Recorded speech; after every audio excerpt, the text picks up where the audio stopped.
We're still in our series, Discovering Values from Joseph's Story, and today's part 8a. Coming up back to his story, we will see some moments in his life and in the life of his family where God tested them. God tested Joseph as well as he tested his family and of course his father. And who can say among us that he has never been tested by God?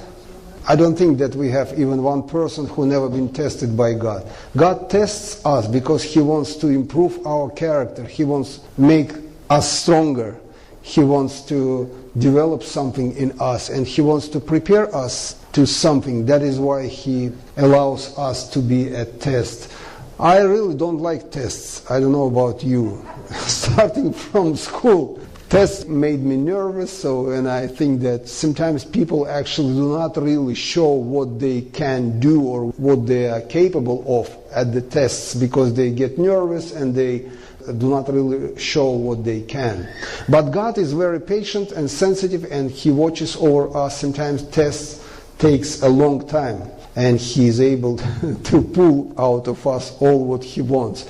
And we see at this slide test quotes. First one, there is a wisdom in that saying. It's ancient Chinese proverb. Distance tests a horse's strength. Time reveals a person's character. God is able to work with us through time in order to reveal everything what inside, deeply inside of us. And during the test, as it happens, sometimes we show something what had been deeply grounded in us. Next one is the difference between school and life. In school you are taught a lesson and then giving a test. In life you are giving a test that teaches you a lesson. That's exactly what we will see in our story today. God allowed Joseph and his family to be a test in order to teach them a special lesson. Next one, the devil tempts that he may ruin and destroy. God tests that he may crown. And last one, also ancient Chinese proverb, gold is tested by fire, man by gold. In many nations you could get those proverbs. If you would like to see who person is really are, give him money or give him gold or give him power, and you will see who he really is. And on this slide you just basically see our story, which is taken from book of Genesis chapter 42. Joseph's brothers go to Egypt, and that was exact test what God wanted for them to have. Before we will come to our story, I wanted to show you some connection between conflict or disaster and our response on it, or on our reaction on it, or a process when we come out of the zone of disaster or struggles into the zone or place where we would like to get help or to be better. In our story we see that there was a land of Canaan where Joseph's brothers and his father lived, and there was a land of Egypt where they moved in order to get some provision. And what caused them to leave land of Canaan and to come to Egypt? Of course we know that famine. Famine was great. It touched the Egyptian ground. It touched land of Canaan. Many people were starving. And I thought about that. I would say that famine basically it is a natural disaster or natural problem which causes a conflict between our needs and our resources, right? So we have natural tendency to eat, and sometimes there is no food, and it is a conflict, natural conflict. It is in a conflict with our needs. And as a result, we are in a search of food. That's exactly what happened with brothers of Joseph and his father. And I wouldn't say that they would come in Egypt if it is not a conflict. And I wouldn't say that if they wouldn't come to Egypt, then the prophecy or vision which Joseph had before would be fulfilled. So God allows sometimes for conflicts to cause us to move into the area where prophecies would be fulfilled. His word sometimes operates in a connection with conflicts in our lives. Actually, in the business realm today, there is a special school which is called conflict management. And many people believe today that conflict actually it is not a bad thing. Conflict, it is a beginning of something new. And it depends what glasses we wear. If we look at conflict as disaster, as a problem only, nothing good can come out of it. But if we look at the conflict as a time of challenge of our normal behavior, challenge of what we've got before, challenge of what we understood before, and we are open for changes to take place, then both sides can win from the conflict. Of course, I'm not talking about conflict with weaponry when people kill each other. I'm talking about a natural tendency where there are clashes between two characters or two worlds. Even family starts with a conflict, right? When two young people meet each other, it is a conflict of interests, and someone has to submit himself or has to step back and let another one to come forward. It's based on both sides, and both sides should be sensitive. Then this conflict would be constructive. It would help situation to be developed into a good family. So in our story today, Joseph's brothers, they left land of Canaan and moved to Egypt. Land of Canaan from Hebrew, from the verb kana, means to be humble, be humbled, or be subdued, be brought down, be under, be brought into subjection. Because of the famine, they've been brought into subjection under Joseph's authority, or they've been brought down to Egypt. Without famine, they wouldn't go there. That's understandable, right? So this conflict was constructive in our story. It was helpful for family to be humbled. And also it was helpful for God's prophecy to be fulfilled. And they moved to Egypt, which from Hebrew matzor means signification of borders of limits or limits. God allowed them to be brought down and put them under limits or under restrictions.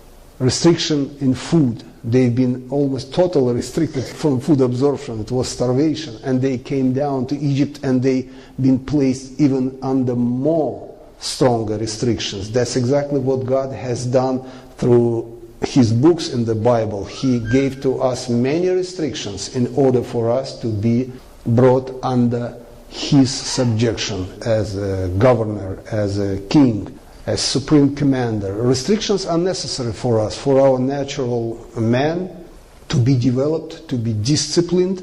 We are struggling. It is very bad when young person never been restricted, never been disciplined from his young age. He is not ready to adulthood, to be a really grown adult. And there are many adults today who in reality never grown babies. Do you understand what I'm talking about? Even they look like they are grown, but inside they never been restricted, never been taught, never been placed under, as we read here, under entrenchments where their basic laws or constitution has been given to them, and that provision was able to make certain changes or improvements in their character. And even actually what God does, after one restriction, He gives another restriction which even more difficult or looks like impossible to improve or to pass through. But gradually, from one restriction to another restriction, God develops our character and makes us, for example, more patient. And we are able to face even more difficult restrictions. Also, what is interesting, those people who have been restricted properly, they are ready to face challenges or conflicts. Those people who have never been restricted by parents, they are not ready to face challenges or conflicts. Any conflict can kill them. So good soldiers in the army, in the military, they are very disciplined. They are ready to face very extremely serious challenges which are connected with opportunity to lose their lives. That's how God sees. That is why God prepares us with those restrictions and improvements. And from first glance, Egypt was a bad country, right? Pagan, dark country. But from another glance, from God's perspective, He, of course, has seen much longer than us, much better than us. He knew that His people should come under those restrictions, under those improvements, in order to be ready to become a godly nation. And as you know, people actually grew up, family of Joseph grew up to millions before they left Egypt under those restrictions. And actually restrictions became very heavy at the end. Do you remember? They became slaves. They started with very good supervision of Pharaoh, who was open to Joseph. And they were privileged by it, but little by little, they gradually slide down into slavery, into very heavy changes or improvements. And that's how people of God have been developed in Egypt. It looks strange from first glance, as I say, but God knows better what do we need. And here our main story, book of Genesis chapter 42 verses 1 through 7. He was in the house of his master. It is about Joseph who was in the house of his master. When Jacob saw that there was grain in Egypt, of course it was a time of famine, as I said, Jacob said to his sons, "Why do you look at one another?" Greek, we understand one another as allelon. And we know that, hallelujah, we worship the Lord. God worshipped when we love each other as it should be. God is worshipped. When we have brotherly love between us, God is worshipped. That's who our God is. He is God of a family. But in this case, what Jacob said to them, why do you look at one another? Why do you expect help from one another? There is no help here. There is no help in our family. We are in the midst of famine. In verse 2 he said, "Indeed, I have heard that there is a grain in Egypt." Do you see conflict here in verse 1 and 2? Verse 1, Jacob saw that there was grain in Egypt. But he tells his sons, "Indeed, I have heard that there is grain in Egypt." Do you think it is accidentally? He has one process in him, and he delivers a little bit different information to his sons. So he is not really completely honest or sincere with his sons. Because in their eyes, to hear is better than to see. Do you remember we've talked, we have to live not by what we see, but what we hear. Faith comes by hearing. In his speech, he sounds righteous. But inside of him, he is still human. And he lives by his side. He saw that there is a grain. Probably he saw caravans, merchants who brought bread from Egypt. And he said, "I heard that there is grain in Egypt. Go down to that place and buy for us there, that we may live and not die."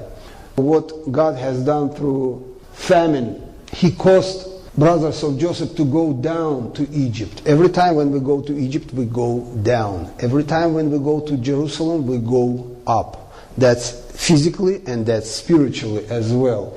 To buy for us there, he said to his son, that we may live and not die. In Hebrew, famine, rav, means absence or lack or hunger for the word of God. Hunger for the word of Yahweh. The most worst famine in the land of Canaan was not a food. Famine was started much longer than this. It was real famine, it was real hunger or absence of the true word of Yahweh, which has been delivered to Joseph's brothers. So they weren't ready. They actually have been in hunger, but they didn't realize of that.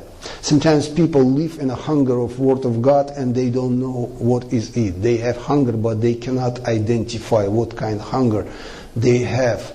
Verse 3, so Joseph's 10 brothers went down to buy grain in Egypt, but Jacob did not send Joseph's brother Benjamin with his brothers, for he said, lest some calamity befall him. Why? Jacob, he believed that Joseph and his brother Benjamin, they were sons of promises. The rest brothers weren't. That is why he kept Benjamin as the last, his hope that promises would be fulfilled, because he believed that Joseph is dead, right? So he kept Benjamin with him, because he believed that God's promises have to be fulfilled on Benjamin. Of course, it caused probably brothers to be jealous again, see, because they haven't been stupid. They knew that he preferred Benjamin than them. Verse 5, and the sons of Israel went to buy grain among those who journeyed. Have you noticed? Suddenly, text tells us not the sons of Jacob, but the sons of Israel. Why? Do you remember the difference between Jacob and Israel? Jacob is just normal human being whom God chose to be a man of promises or forefathers of God's people, but he's human. But now we see something different. Sons of Israel, now it is God's God's action. God is in action right now. He leads children of Jacob as children of Israel, or sons of Israel. And they went to buy grain among those who journeyed, for the famine was in the land of Canaan. Now Joseph was governor over the land, and it was he who sold to all the people of the land. And Joseph's brothers came and bowed down before him with their faces to the earth. We do not worship God today like they've done in those times. But do you know that the deepest act of worship, our worship to God, is to stretch ourselves by face down on the ground? I don't know, if you are brave enough, you can do it even here. But we've done it during our prayer sessions. It's a deepest pose to worship to God. Stretch yourself by face down. That's what they've done. They bowed down to him. Do you remember his prophecy from book of Genesis chapter 37? First Joseph's dream. We were binding sheaves of grain out in the field when suddenly my sheaf rose and stood upright while your sheaves gathered around mine and bowed down to eat. And his second dream from book of Genesis chapter 37 verse 9. I had another dream, and this time the sun and moon and 11 stars were bowing down to me. And we've talked that those 11 stars represent tribes of Israel. And they bowed down to the earth, and Joseph saw his brothers and recognized them, but he acted as a stranger to them and spoke roughly to them. Have you seen before verb acted in the Bible? I would tell no, probably not, because book of Genesis is the first book of the Bible. God doesn't like when we do act. Do you know about that? God is not a big fan of a theater, just for your information. He's not a big fan of drama or theater. I know there are many churches who practice drama, but drama and theater, it's totally different spiritual process, not connected with God of Israel. In the root of the theater there is a word thea, T-H-E-A, thea, which from Greek means goddess, goddess. Behind any theater there is a force, spiritual force, which calls itself as Thea, goddess. And of course in God's kingdom there are no goddesses. It's only in pagan kingdoms. So those theater, mostly any theater, any movie studio has to be energized, empowered, right? Any actor, he has to be empowered. Any actor, any musician has to be empowered. They all search how to be empowered. Without power, music is shallow. It's not really powerful. Behind theater, there is a force, spiritual force. And actors have to be able to be open to that force, to empower them and influence spectators when they come, as well as movie. It's hard to act as it is natural, but those people who have schizophrenia, they have like double nature, and when they step into their second nature, they are real, but in a different nature. And it's hard to discern that they're playing, they're acting. You believe them because they are real. And some people, they do believe of who they are in both natures. And of course, sometimes people have multiple natures. That's not healthy. But what I'm saying, there is a power behind of it. I would say personification. They make themselves available to personify certain character, and by doing that they becoming so real that you do believe them, and they becoming famous, great actors. That's actually a very dangerous process. Most of them never coming back to really who they are. Sometimes they are lost between those characters. It's not just easy play when you play with certain personifications. It really dissolves your natural personality of who you are.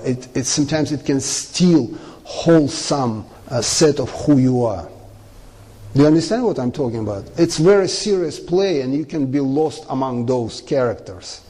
So Joseph saw his brother, recognized them, but he acted. But why Joseph acted? I would tell you, in Egypt, if you would not be able to act, you would not survive, especially on a high level of authority. on a high level, and he was the governor over the Egyptian land. What does it mean he was able to act? Sometimes he acted like he was serious with traditions, rituals, including religious rituals of Egypt. Can you imagine if he would be sincere, honest, and tell straight to Egyptian authorities what he thinks about their religion? That would be end for him, right? So he acted. He was able, he became very skilled in act. And when he saw his brothers, he acted as a stranger. But with Egyptians, he acted as one of them. Do you see, as a stranger to his brothers? What does it mean? It means if he is a stranger to his brothers, he is truly Egyptian. Yes. For Egyptians, he is truly Egyptian, but for his brothers, he is a stranger. He was able to turn upside down his individuality or person on outer appearance. It was a slavery. Those people who act, they are enslaved by it. I'm talking about the life of Joseph. He has been enslaved not only from outside, but even inside. He was obligated to act like he is truly Egyptian. Otherwise, he wouldn't be able to be a governor, because normally Egyptians, they hated Jews. He was obligated to live like Egyptian. What really caused his children to be perverted. That's another connection in a family. When parents act before children, children grow up perverted. What I mean? I mean when children under parents who act, they do not really face sincere, honest parents. They face a lie. They face a drama. They do not touch real parents. And because of that, they grow with the understanding that life, it is just a certain act around them, or a drama. Yeah. Like a theater, yeah. They lose sense of reality. And as a result, they get that as normal. That's what is called perversion. When something what is wrong gets as a normal process, that's what called perversion. Or I would say from different way. I want it to be short, but see, it is not a weak thing when parent honestly saying that he was wrong in front of his child, right? But some parents think that if they would say that they were wrong, it would show to their children that they are weak. And because of that, they never admit their mistakes, their shortages, their wrongdoings. They act like nothing was happened. And he spoke roughly to them. Then he said to them, "Where do you come from?" No friendliness. And they said, "From the land of Canaan to buy food." They said plainly to him, "From the land of Canaan." So they've been humbled by famine. They willingly subdued themselves under his authority. And they said to him honestly, to buy food. In this picture, we see that his brothers look better than Joseph. But we should not forget that Joseph has been obligated by his political and social status. There is another example from people when they have been placed under the test from the Lord. And it's not accidentally we read here that it is about Israelite community. Israelite community, it is a community of people of different nations who placed under the tests of the Lord in order to be developed, improved, strengthened as a God's family. We also, as Israelite community, I don't know if you consider yourself, but there is no, in eternity, there is no such entity as church. Actually, church is translated as community, as a family, as a gathering of people. There would not be two houses, house of Israel and house of church. No, there would be one house, house of Israel, or Israelites community, where we are included. And in this story, book of Exodus, chapter 17, verses 1 through 3, the whole Israelite community set out from the wilderness of Sin, or Tzin, from original language, traveling from place to place as the Lord commanded. Israelite community had been traveling by the Lord commands. Lord commanded them to stop, and Lord commanded them to go. Very interesting situation. And in previous story, we read that they've been staying at the place from book of Exodus chapter 15 verse 27. Then they came to Elim, which is called palms in English, where there were 12 springs and 70 palm trees, and they camped there near the water. So it was a beautiful place, almost like a paradise in their eyes. And they've been camping at this place, but then they left this place by the Lord's command and went to the dry, thirsty land. So God led them to the thirsty land in order to develop their character. Sometimes in our lives, God leads us to the place of challenges in order to develop our character. And they camped at Rephidim. What Rephidim is? From original language, Rephidim means resting place or place where they could stay. But there was no water for the people to drink. In our lives, there are places which are comfortable, but somehow those places cause us to thirst. Do you understand what I'm talking about? No? We live in a beautiful country, right? But at the same time, a place can be a place of thirst, spiritual thirst. If people are not really watching of what they're doing or where do they get spiritual food or water, eventually they will get thirsty. Right? Even this place is comfortable. And when they got to this place, Rephidim, they started quarreling. So they quarreled with Moses. Basically, they blamed Moses that he led them to place Rephidim. That's what they've done. Why? Because they've been thirsty. But it was not Moses who led them to Rephidim. Do you agree with me? We just read from the previous verses that they traveling from place to place as the Lord commanded. But when they've got to the place where they've been thirsty, they forgot that God commanded them to come to this place. And they immediately started blaming their leader. And in reality, it was not his fault at all. And what they said to him, give us water to drink. So how Moses can give water to drink to people if God commanded them to come to the dry place? Just imagine what situation was with Moses. Moses replied, why do you quarrel with me? Which means, why do you blame me? Why do you put the Lord to the test? See what he said to them. Very important thing.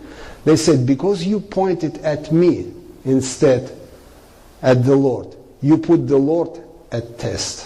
Which means you basically nullified Lord's involvement into this situation. You acting like Lord does not exist. He brought you here, but you're blaming me. So you dwell in a human realm without involving of the Lord into this situation. But the people were thirsty for water there, which means they haven't been able to think and to meditate what Moses said to them. And they grumbled against Moses. First they quarreled with Moses. And now they grumbled against Moses. Conflict was intensified and became almost aggressive. Temperature went high. They said, why did you bring us up out of Egypt to make us and our children and livestock die of thirst? Again, they blame him, they exclude from the picture the Lord. And he called the place Massa and Meribah, because the Israelites quarreled and because they tested the Lord, saying, is the Lord among us or not? So they doubted that the Lord was with them. And what is Massa? Despair, testing, proving great deeds of God by which He proves and excites the faith of His people. Sometimes God allows us even to be at the time of desperation. Why? Who is passionate with the Lord? Someone who has been enslaved and put down by the situation or by those tests or by surrounding, right? Those people who have been sick, they will be absolutely passionate and happy when they will get health. Those people who thought that they were healthy all their life, they wouldn't be so happy with their health. We live, our mental capabilities are connected with the contrast. We appreciate something on reality of another fact. For example, we understand what is hot when we know what is cold, right? Yeah, we compare. different things with each other, and that's how we get understanding. That is what God allows for us to be in the situation of desperation in order to be passionate and happy when He releases us from it. So He teaches us by this way. What is meribah? Strife, conflict. See, despair led people into conflict with Moses. It's not despair what led them into conflict. It's their lack of trust. It is a lack of trust to the Lord. That's what led them into conflict, not thirst. Do you agree with me? Or as a result, it causes people to be in a situation of confusion or contention, disagreement. And he called that water of strife. Water of strife. When we live just by natural world, we are ready for revolt. We are ready for rebellion. We are ready for the destructive conflict. Or we are not ready to get constructive process from the conflict. When we live just by natural tendency, just by natural needs, food, water, wealth, power, fame, all those natural desires, they cause people not to be ready for challenges, for desperation, and for growth. That's what's most important, for spiritual growth. What James now teaches us, do you know that James was the first pastor of the church of God? Yes, James. He was the first pastor of the church of God, or God's family. First pastor, has been killed. And he was very strict, very strict. But what is interesting, what he wrote in his first chapter. Consider it pure joy, my brothers and sisters, whenever you face trials of many kinds. It is crazy. It is absolutely crazy, humanly speaking, right? How can we consider trials as a pure joy? It's amazing what our natural mind thinks as crazy reaction. In God's eyes, it is a pure joy. What is in human eyes pure joy, in God's eyes absolute abomination. What God says through James, change your glasses. What you normally see as a situation of desperation, as a situation of disagreement or contention, see it as a situation where pure joy comes out onto our heads. Because, says James, you know that the testing of your faith produces perseverance, or another translation says produces patience. Patience. We are people of faith here, otherwise we would not come here. We came here because God gave faith to us, right? We became believers. We came here because we are believers. And God knows that, but He wants to develop our character as believers, as His children. He wants for us to be ready for the life which lays ahead of us. That is why He provides those tests to us. Sometimes it is a time of thirst. Sometimes it is a time of hunger. Sometimes it is a time of another challenge which really affects our natural needs. And God says to us, have patience. Have patience, my son. Have patience, my daughter. Be patient. I will provide the best for you, but just be patient. I gave you faith in order to be patient. And I gave to you faith in order for you to be able to persevere anything what stays or lays ahead of you. And see how James speaks here. He started with consider, and finishes with perseverance. We have to be able to meditate, or we have to be able to place our minds into certain mode, or into certain view, or into certain ability to understand what is going on. Consider. Consideration requires our mental capability. Consideration requires our attention to be plugged in. And it leads into increase or growth in perseverance. Perseverance is not blind thing. Perseverance grows when we plug in our mind properly. Meditate about what is going on and consider it as pure joy. joy. Just close your eyes. Think a little bit about what causes you to be joyful. What is the source of pure joy in your life? Maybe you would see some episodes from your previous life when you've been so happy, so joyful. Maybe your son or daughter has done something which really made you proud. Maybe it is from your childhood memory, something brilliant, beautiful, which causes you to be joyful. And now plug in your feelings into trials.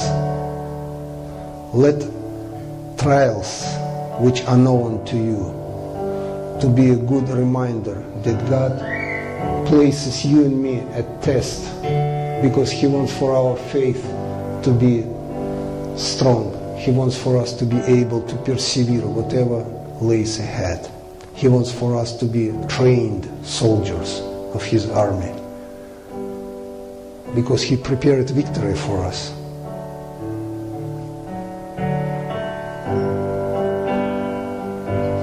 How often, I can tell about myself, how often I say, why did I open my mouth? Why did I say something instead of being just silent? Just being silent. How much fruits God will provide if I would be silent. You know, I've learned so much from my dog. God created animals. You know, Solomon learned from spider. Do you remember? He learned some wisdom from the spider in his room. Instead of killing. So next time when you would see spider before killing, remember, maybe God brought that spider to you to show you something.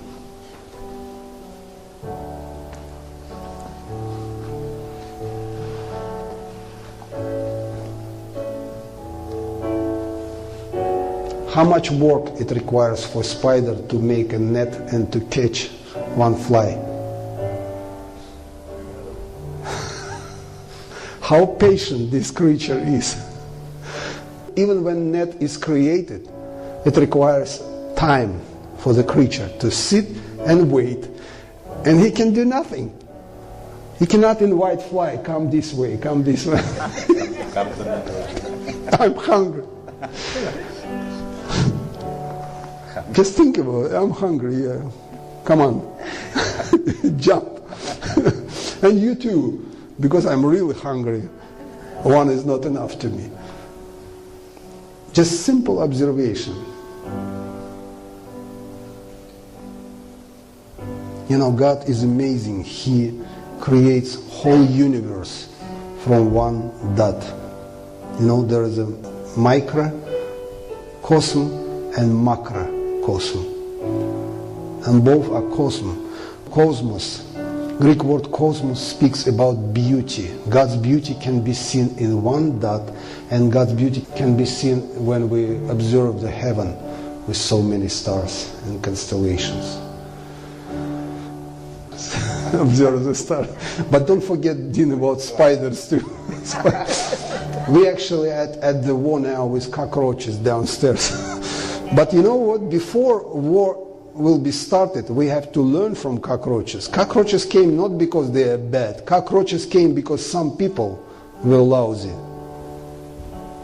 I found one plate on the stairs. Someone finished his eating and left plate with a fork right on the stairs. So cockroaches, I don't like cockroaches, but God sometimes speaks to us through those creatures.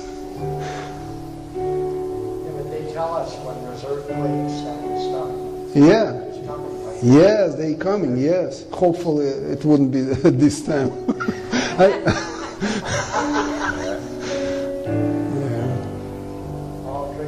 Yeah. Absolutely.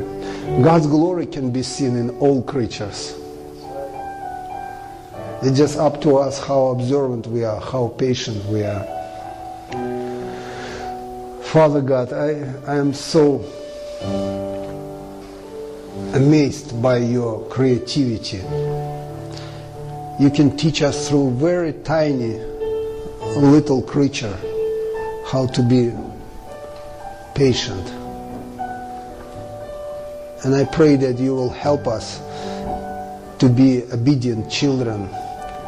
We see in our story how you developed Joseph's brothers from the state of beast into the state of people who have been humbled, and told Joseph plainly why did they come to Egypt. And I pray that you will give us wisdom and also ability to learn from those tests, proper lesson. In Jesus' name I'm praying. Amen.